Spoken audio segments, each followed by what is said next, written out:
छत्रपती शिवाजी महाराज की जय भवानी। कारण छत्रपती शिवप्रभूंच्या पदस्पर्शाने पावन झालेल्या भूमीमध्ये तुम्ही तुमचं हे मॅपकॉन 2025 याचं या डॉक्टरांच्या कॉन्फरन्सचं आयोजन केले।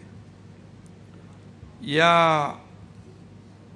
कार्यक्रमाला उपस्थित पालकमंत्री शंभूराज देसाई, ज्यांना जीवन गौरव पुरस्कार मिळाला ते आदरणीय डॉक्टर जगदीश हिरेमठजी,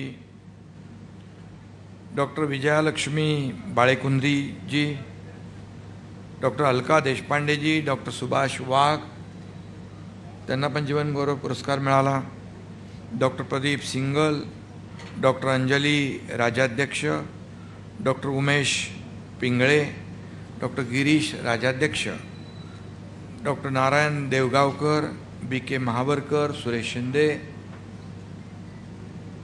JT पोळ, युवराज पवार, सुरेश चव्हाण अध्यक्ष आयोजन समितीचे, आणि डॉक्टर प्रसाद देशमुख, व्यासपीठावरील सर्व सन्माननीय मान्यवर आणि जमलेल्या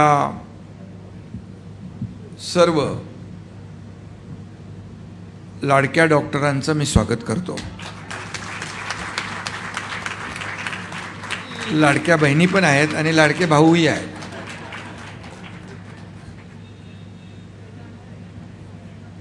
पंधरावं संमेलन आहे आणि तुम्ही आरोग्याची काळजी घेता आणि आरोग्याची राज्यातल्या सर्वांच्या जबाबदारी आपण घेता। आमचे शंभूराज, त्यांच्याकडे जिल्ह्याचं राजकीय आणि सामाजिक आरोग्य सांभाळण्याची जबाबदारी आहे।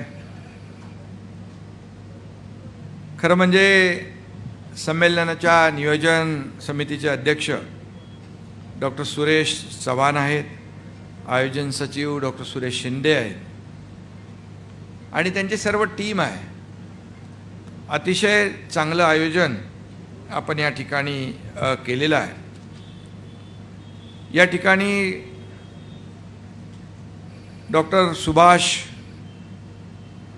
वाघ यांचा आपण जीवन गौरव पुरस्कार देऊन गौरव केलेला आहे आणि त्यांच्या आडनावामध्ये वाघ आहे, त्यामुळे ते सेवा करताना म्हणजे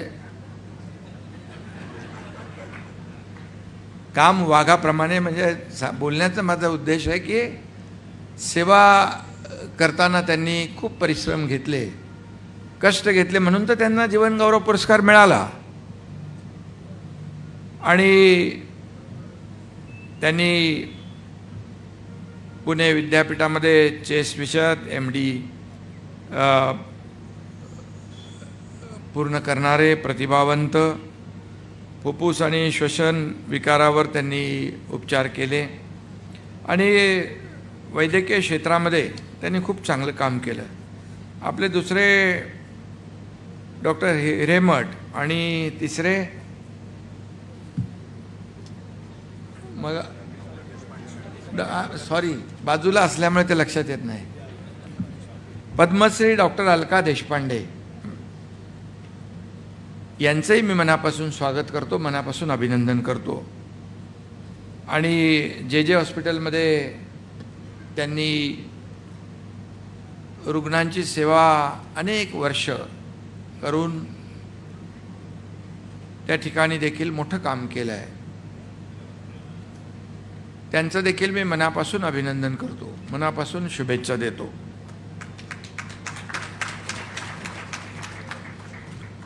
डॉक्टर हिरेमठ यांच्याबरोबर मी बोलत होतो आणि डॉक्टर अलका देशपांडे मॅडमना पद्मश्री पुरस्कार देखील केंद्र सरकारने दिलेला आहे। खरं म्हणजे पद्मश्री पुरस्कार प्राप्त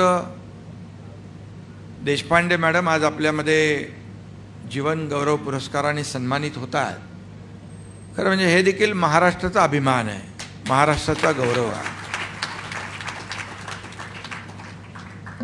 डॉक्टर हिरेमठ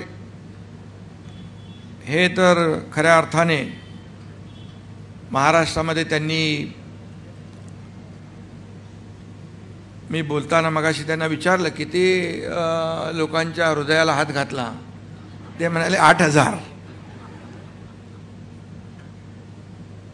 हा मोठा आकडा आहे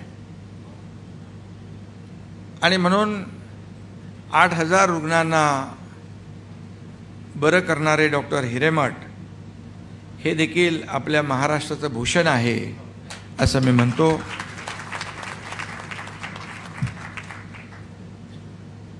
मी मगाशी म्हटलं की छत्रपती शिवरायांच्या राजधानीमध्ये आपण या डॉक्टरांच्या सर्व कॉन्फरन्ससाठी उपस्थित आहात. मराठी अस्मितेचं आणि स्वाभिमानाचं हे माहेरघर आहे आणि महाराष्ट्राचं हृदय आहे असं म्हटलं तर वावगं ठरणार नाही. या हृदयाच्या ठिकाणीच आपली ही परिषद होती आहे. हे देखील मोठं सगळ्यांसाठी आनंदाची बाब आहे. महाराष्ट्राचं हृदय म्हणजे महाबळेश्वर, इथे अगदी ते ठणठणीत आहे आणि आपल्याला आपल्या या कालच्या आणि आजच्या दिवसामध्ये आपल्याला समजलं असेल. चांगलं आहे ना. त्यामुळे आपल्या सगळ्यांचं मनापासून मी स्वागत करतो. महाबळेश्वरला आपण ही कॉन्फरन्स घेतली याचं कारण देखील मलाही समजलं, आपल्यालाही समजलं असेल. महाराष्ट्र हे थंड हवेचं ठिकाण आहे, हिरवगार आहे आणि अतिशय इथं प्रदूषण नाही, प्रदूषण मुक्त महाबळेश्वर आहे.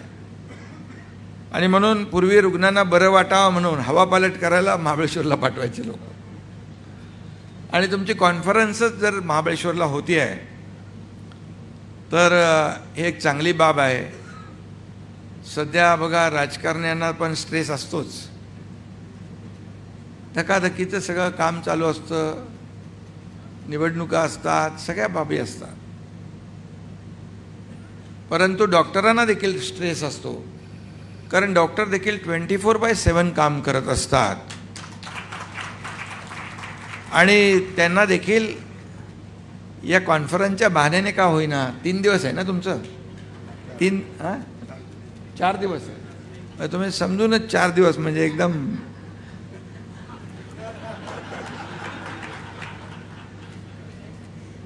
त्यामुळे आपल्याला देखील आपल्या आरोग्याचा स्ट्रेस घालवण्यासाठी आवश्यक आहे. कारण शेवटी तुमची तब्येत ठणठणीत असेल तर तुम्ही रुग्णांना ठणठणीत बरं करू शकता. आणि म्हणून मी एवढंच सांगेन की साताऱ्याच्या मातीमध्ये हाच गुण आहे. इथं आलं की स्ट्रेस हलका होतो. पण मी आपल्याला सांगतो, मी इथं गावाला आलो की आमच्या विरोधकांचा स्ट्रेस वाढतो आणि बातम्या सुरू होतात. पत्रकार इकडे बसलेले आहेत. मी माझ्या गावाला यायला मला खूप आवडतं. इथून खाली माझं गाव जवळ आहे, अगदी तापोळ्याजवळ, आणि अतिशय सुंदर गाव आहे. आणि गावी आलो की मी शेतकऱ्याचा मुलगा असल्यामुळे माझे पाय आपोआप शेतीकडे वळतात आणि हात आपोआप शेती करू लागतात. परंतु ठीक आहे, आपण आपल्याला काय वाटतं ते करत राहायचं.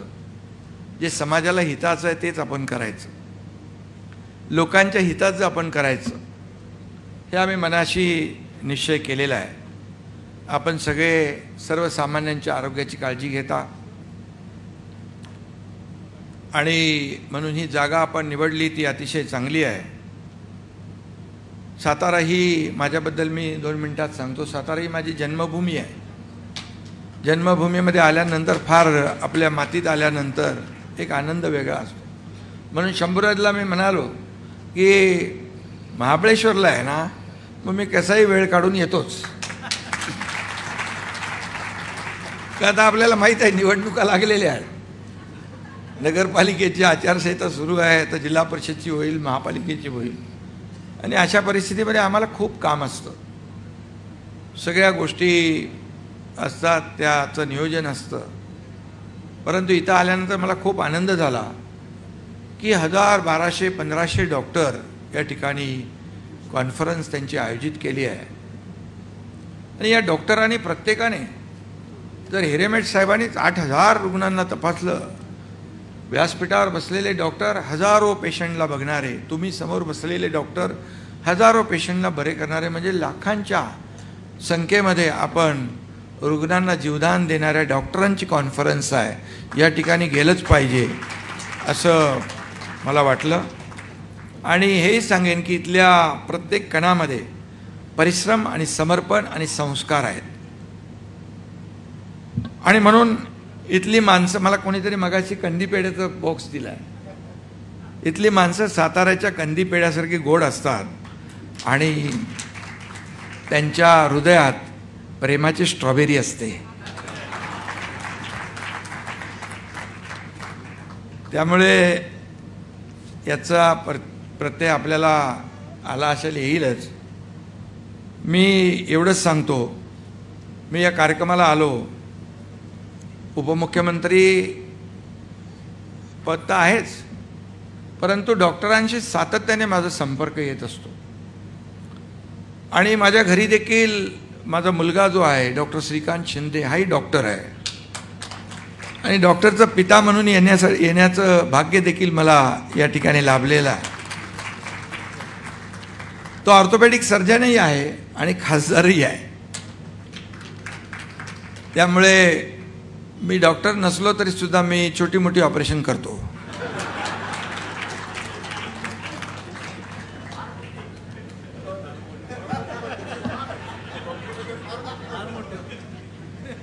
जे महाराष्ट्राला अपेक्षित आहे ते मोठं ऑपरेशन पण मी केलं.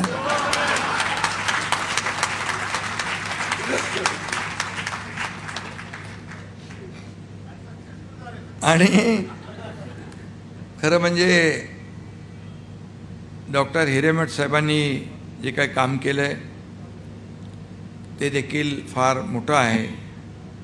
कोरोनरी एन्जिओप्लास्टी हा शब्द जेव्हा नवीन होता तेव्हा डॉक्टर हिरेमठ यांनी सर्जरी यशस्वी करून तो सगळ्यांना दाखवून दिला, सुरुवात केली. लाईव्ह सर्जरीद्वारे अनेक सर्जन्स आणि डॉक्टरांना देखील त्यांनी ट्रेन केलं. हृदयाचं आरोग्य ठीक ठेवायचं असेल तर जीवनशैली कशी असावी याचं अतिशय उत्तम मार्गदर्शन देखील डॉक्टर हिरेमठ करत असतात. आणि लोकांना नीट समजेल अशा सोप्या भाषेत ते सांगत असतात. त्यांच्या अनेक व्हिडिओ आणि मुलाखती देखील पाहिल्या पाहिजेत आपण सगळ्यांनी, आणि त्याच्या ज्ञानाचा फायदा आणि समाजाला मिळाला पाहिजे. इतरही जे आपले ज्यांना जीवन पुरस्कार मिळाला आहे त्यांना देखील त्यांच्या ज्ञानाचा फायदा देखील समाजाला मिळाला पाहिजे. आणि म्हणून खऱ्या अर्थाने डॉक्टर हिरेमठ एन्जिओप्लास्टीमध्ये निष्णात आहेत. आणि मी मगाशी म्हणालो की किती 8000 लोकांच्या हृदयाला हात घातला. त्याच्यामध्ये पेशंट आहेत, राजकारणी असतात, सगळे सेलिब्रिटी असतात, आणि अनेक नेतेही असतात. शेवटी पेशंट हा पेशंट आहे. आणि मगाशी आपण चित्रफित जी दाखवली त्यामध्ये कोविडचा काळ दाखवला, ऑपरेशन सिंदूरचा काळ दाखवला, कोविड वॉरियर पण पाहिलेत आपण, आणि सीमेवर लढणारे जवान देखील आपण पाहिले. मला आठवतं आहे जेव्हा कोविड झाला तेव्हा एक अनपेक्षित संकट आपल्या राज्यावर, देशावर आलं. आपले देखील परके झाले असा तो आजार होता. आणि त्या काळामध्ये डॉक्टरांनी स्वतःचा जीव धोक्यात घालून हजारो, लाखो, करोडो रुग्णांना जीवदान देण्याचं काम केलं. कितीतरी डॉक्टर कोविडमुळे बाधित झाले, काही लोकांना आपला जीव गमवावा लागला. मी स्वतः साक्षीदार आहे. मी तेव्हा नगरविकास मंत्री होतो आणि मला त्यावेळेस पेशंटचे मेसेज यायचे, आमच्या कार्यकर्त्यांचे मेसेज यायचे आणि अगदी घाबरलेले अवस्थेमध्ये सगळे होते, कारण नातेवाईक त्यांना भेटू शकत नव्हता. डॉक्टर पीपी किट घातले पांढऱ्या ह्याच्यामध्ये, डॉक्टरांचे चेहरे पण आपण बघू शकत नव्हतो, नातेवाईकांचे तर विषयच नाही. मग त्या मेसेजमध्ये आमचे कार्यकर्ते लिहायचे, मी, माझी आई, माझी बहीण, अख्खं कुटुंब बाधित झालं आहे आणि याच्यातून मी बाहेर येईन की माहीत नाही, मला एकदा येऊन भेटून जा. खरं म्हणजे अशा परिस्थितीमध्ये मला डॉक्टर सांगायचे की हे जाणं घातक आहे. शेवटी माझ्या मनामध्ये एक प्रश्न निर्माण व्हायचा. खरंच त्यांनी मला तो मेसेज पाठवला आहे आणि त्याप्रमाणे जर काही त्याचं बरं वाईट झालं तर माझ्या आयुष्यामध्ये जीवनभर माझ्या मनामध्ये रुखरुख आणि खंत राहील की मी भेटलो नाही म्हणून. आणि मग मी तिथे पीपी किट घालून त्यांना भेटायचो. एकदा दोनदा मग ते काय थांबत नाही, पत्रकार लगेच सांगतात एकनाथ शिंदे हॉस्पिटलमध्ये गेले पीपी किट घालून. मग सगळ्यांचे रोज मेसेज यायला लागले आणि मी जायचो त्यांना आधार द्यायचो, दिलासा द्यायचो. डॉक्टरांना मी सांगायचो. काही डॉक्टर देखील बाधित होते, काही जे डॉक्टर ट्रीटमेंट करत होते त्यांनाही मी गेल्यानंतर थोडंसं एक मॉरल सपोर्ट मिळायचा. आणि त्यावेळेस मला वाटतं मला पण 2 वेळा कोविड झाला, पण आपल्या सगळ्यांच्या आणि आशीर्वादाने मी बरा झालो त्यातून. आपणच बरं केलं मला डॉक्टरांनी. त्यावेळेस मी पाहिलं रेमडेसिवीर एक इंजेक्शन, संजीवनी बुटीसारखं सगळे लोक मागायचे, रेमडेसिवीर पाहिजे. टोसलीजुमाब एक होता त्याच्यामध्ये, तेही मागायचे. पण मी सांगतो की मी अनेक ठिकाणाहून हे इंजेक्शन्स मागवली होती, कारण शेवटी त्यांना एक मेंटली जे आहे ना, त्यांचं जे काही आजार बरा होण्याचं त्यांना वाटतं हे मिळालं तर आजार बरा होईल. परंतु आपल्याला सगळ्यांना माहीत आहे की ते नंतर त्याचं काय काय थोडं काय दिसतंय. आणि मी पण जेव्हा ॲडमिट झालो तेव्हा पण मला 7 रेमडेसिवीर दिले. VIP syndrome.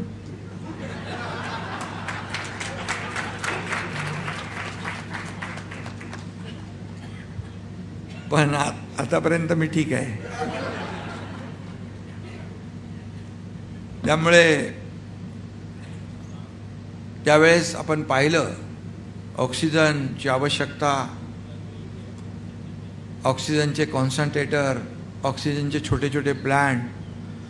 मी नगरविकास मंत्री असल्यामुळे अगदी मुंबईपासून गडचिरोलीपर्यंत आम्ही छोटे छोटे ऑक्सिजन प्लांट उभे केले. कधी कधी डॉक्टर साहेब रात्री फोन यायचा 12-1 वाजता, म्हणायचं पहाटे 4पर्यंत ऑक्सिजन आमचं संपेल आणि पेशंट आहेत 200-300. काय परिस्थिती निर्माण झाली होती त्यावेळेस. आणि मग कुठेतरी ऑक्सिजनचा टँकर तो भरण्यासाठी उभा आहे, मग तो तिकडून वळवून तिकडे न्यायचा, मग दुसऱ्या दिवशी बोंबाबोंब व्हायची. अशाही परिस्थितीतून आपण गेलो. पण त्यावेळेस मात्र तुम्ही डॉक्टरांनी, आम्ही तर ठीक आहे, परंतु स्वतःचा जीव धोक्यात घालून तुम्ही जे काम केलं ते अजोड आहे, अद्वितीय आहे. आणि तुम्ही देवदूत म्हणून काम करत होता. प्रत्येकाच्या आयुष्यामध्ये देवाच्या नंतर डॉक्टराचं स्थान असतं. आणि म्हणून कुठल्याही हॉस्पिटलमध्ये, कुठल्याही फिजिशियनकडे, कुठल्याही डॉक्टरकडे आलेला पेशंट बरा होऊनच गेला पाहिजे अशी भावना प्रत्येकाची असते. आणि त्याच्यासाठी आपण प्रयत्न करत असता. वेळ काळ कधी पाहत नाही. आम्ही बघतो किती स्ट्रेस असतो डॉक्टरांवर. जे हॉस्पिटलसारख्या मोठ्या हॉस्पिटलमध्ये मुंबईच्या किती रुग्ण येतात, दिवसाची किती OPD असते. मुंबईतले अनेक हॉस्पिटल सरकारी आणि महापालिकेचे आपण पाहिले गर्दी. शांतपणे डॉक्टर त्याच्यामध्ये काम करण्याचा प्रयत्न करत असतात. एखादी काहीतरी दुर्घटना होते, अगदी शेवटच्या क्षणाला काही पेशंट येतात, त्यांचा दुर्दैवी मृत्यू देखील होतो. काही वेळेस डॉक्टरांना जबाबदार धरलं जातं.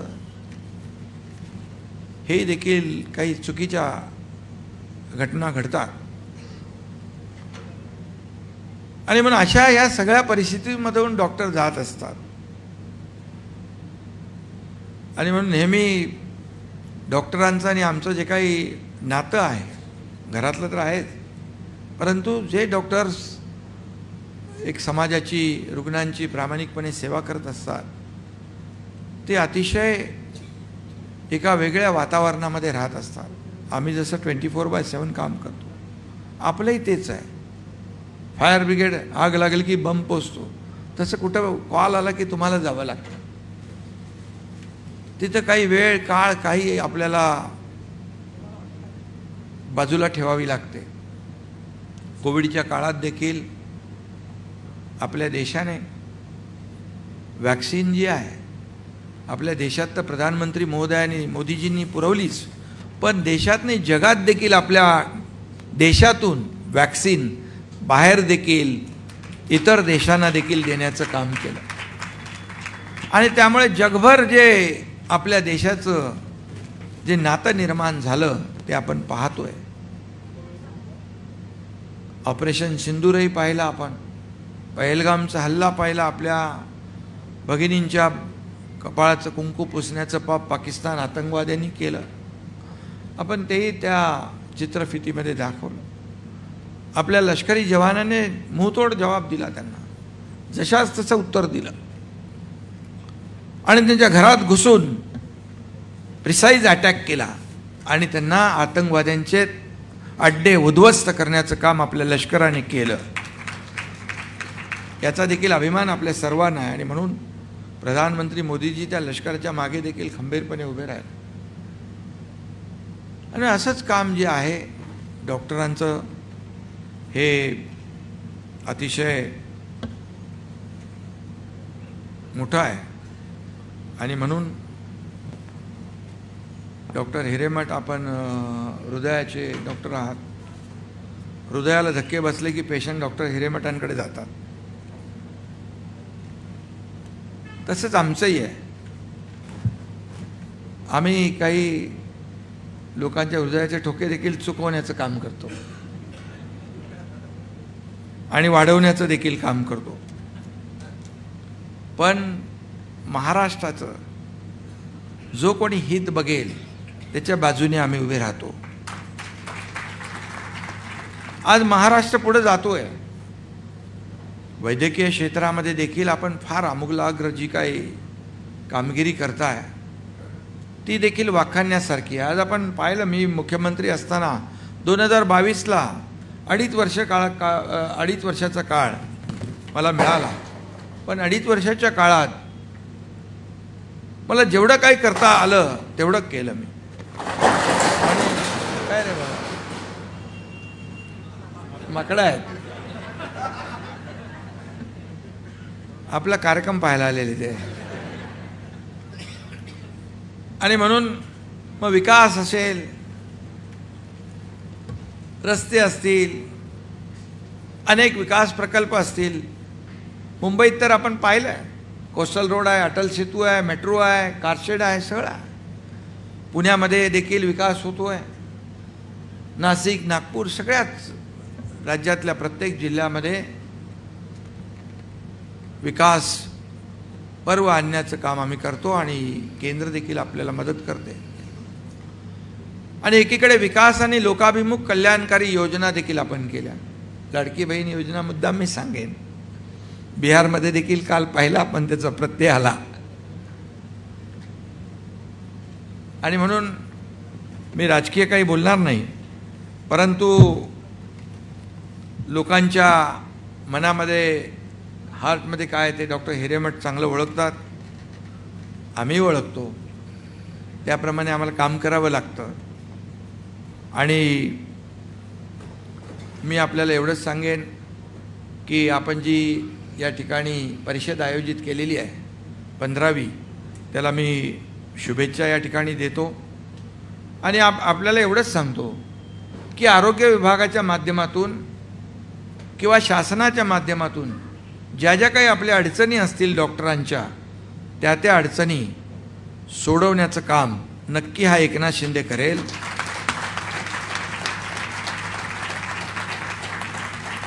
शेवटी तुमच्याकडून आम्हाला ज्या अपेक्षा असतात त्या आपण पूर्ण करता, रुग्णांची सेवा करून, रुग्णांना जीवदान देऊन. त्याप्रमाणे आपल्याही अडचणी समजून घेऊन सोडवण्याचं काम, जबाबदारी आमची आहे. आणि म्हणून जे काही आपल्याला वाटेल आणखी काही चांगलं करायचं आहे, आता यायचा सगळा जमाना आहे आर्टिफिशियल इंटेलिजन्सचा, त्या माध्यमातून देखील आपल्याला आणखी काय काय करता येतं. अगदी दुर्मिळ ग्रामीण भागामधून टेलिमेडिसिन देखील आपण आपले डॉक्टर ती देखील प्रक्रिया राबवतात. आणि म्हणून या ठिकाणी या वैद्यकीय क्षेत्रामध्ये क्रांती घडती आहे. नवीन नवीन औषधं येत आहेत, नवीन नवीन आजारही आपण पाहतोय. काळ बदलला आहे, लाईफस्टाईल बदलली आहे. ह्या सगळ्या गोष्टी ज्या आहेत, मगाशी आम्हाला माझ्या बाजूला बसलेल्या ताई सांगत होत्या की कर्नाटकच्या आहेत त्या, हां बाळेकुंद्री मॅडम सांगत होत्या की, आणि कर्नाटकमध्ये असून मराठी चांगलं बोलतात त्या, बँगलोरला असतात त्या. आणि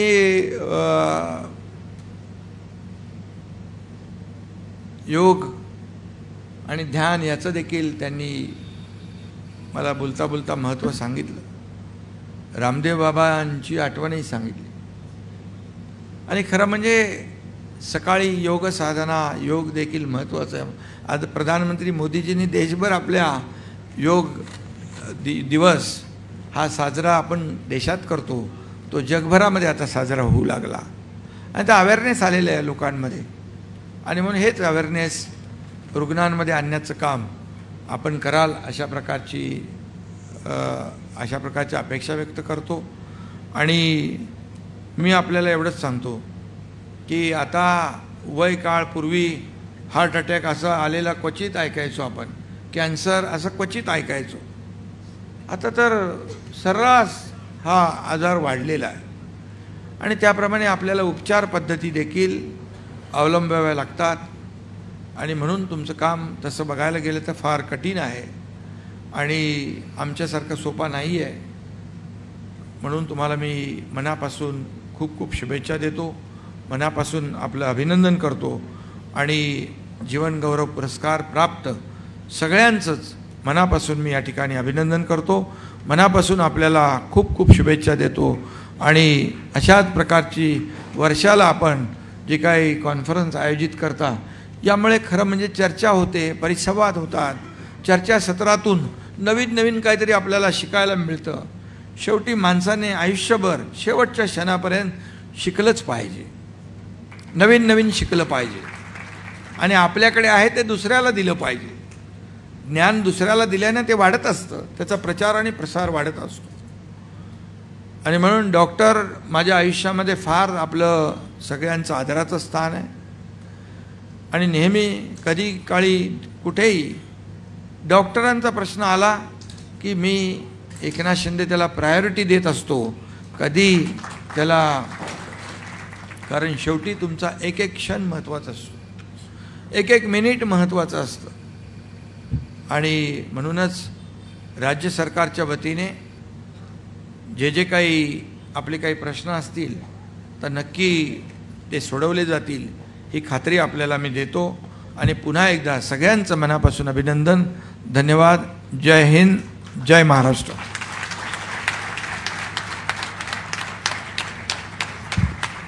आपण